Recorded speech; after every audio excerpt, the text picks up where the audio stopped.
Hello everyone, I am Vinay Singh and welcome to Power BI Learning Series.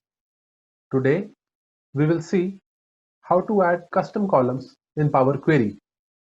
Specifically, we will see three ways in which a custom column can be added. Okay, so I have got here my data set, which is office supplies. This data set has 9 rows as of now. If you look at the bottom left side, and the columns header are order date, sales representative, item, unit, unit price, product, total, tax, and geography. Okay, so I have here the information for what is the MRP or total as well as the tax paid. Okay, but I do not know the what is the total amount. So let's just say the MRP was 10 rupees and I paid a tax of 1 rupee. So total is 11. I have two separate columns, but I don't have that third column which gives me total. So we will use custom column for that. Now how do I proceed?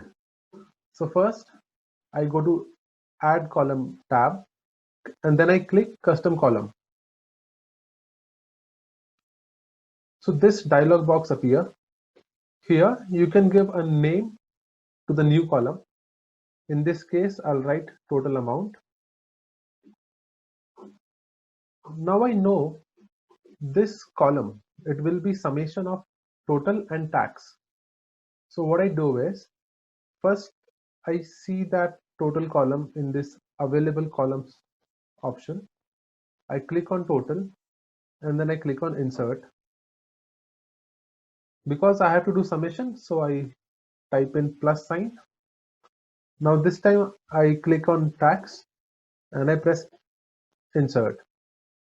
Now if you see, Power BI tells that there is no syntax error because there is a right tick mark in the dialog box. So that means we are good to go with creation of a new column. Once this is done, all I do is press OK and a new column has been added for me. So this was one of the very simple application of a custom column. All right, moving forward. Now let us assume instead of amount, I wanted to see categories, like how many items were sold in high category. And when I say high category, I mean total amount was greater than some value. So for example, if I say my total amount is more than 700, I'm calling it as a high category. Okay. If it is between 300 and 700, I'm calling it as a medium category. And if total amount is less than 300, I'm calling it as low category. Okay. So the question here is, how do I derive a column from total amount which gives me three categories? All right. So for that, I again go to add column. This time I click on conditional column over here.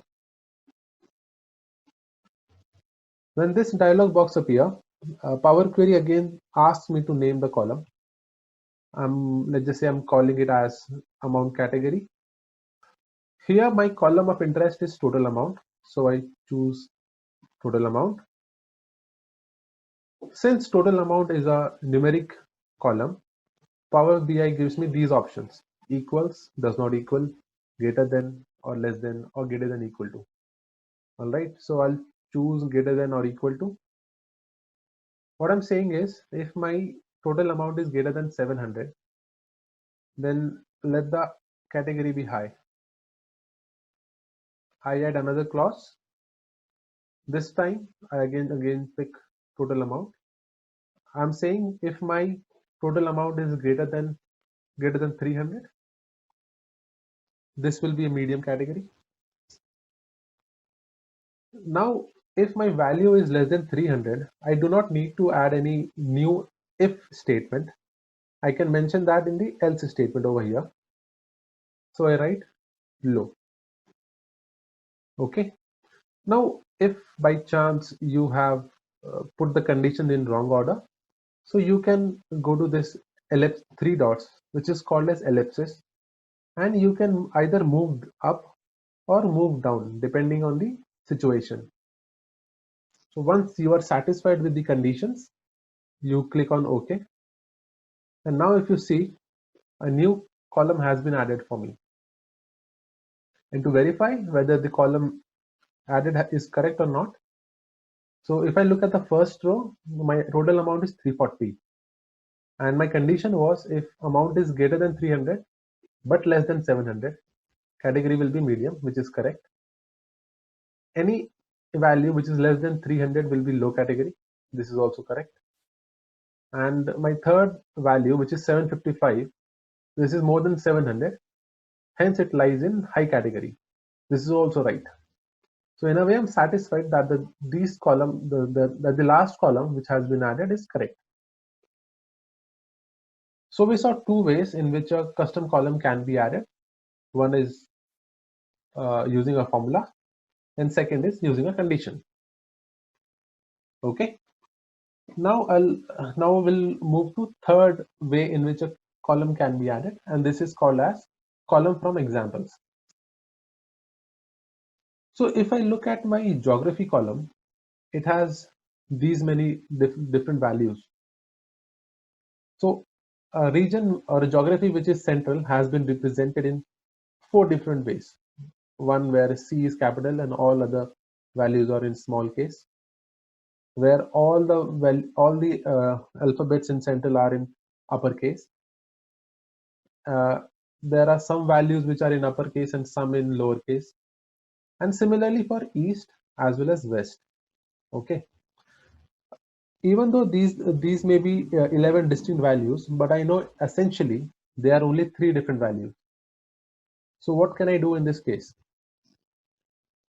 You definitely have an option to go to transform and just say, I want all my values to be represented in lowercase or uppercase or whatever case you want it to represent in. So that option you definitely have.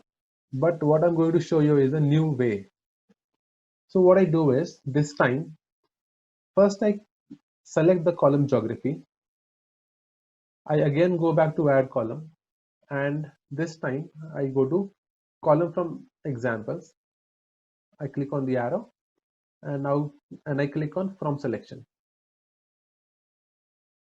All right. Now this is the new column in which I have to write what I want the output to be. Let's just say I want only the first word to be in capital and the rest all of the alphabets in small case. So essentially what I want is for my first row where EAST all the alphabets are in capital, I want is capital E AST, right? All I do is press enter. Now if you see, Power BI is smart enough to detect that I want to capitalize my first alphabet only. So if you see first row, which is correct. If you look at the fourth row, this is also right. If I look at my ninth row, so central, which was earlier in all capitals, has been replaced with only one alphabet in capital, which is the first alphabet. All right. Now once I am happy with this, all I do is click OK, and a new column has been added for me. Now this column capitalize each word. I can rename it. Let's just say I call it geo. Now column geo and column geography represent the same information, but there are multiple different values in geography, so I can delete it. All I do is right click on geography and I select remove. So we saw 3 ways in which I can add a column, a custom column in Power Query: a conditional column using a formula or using an example. Thank you guys.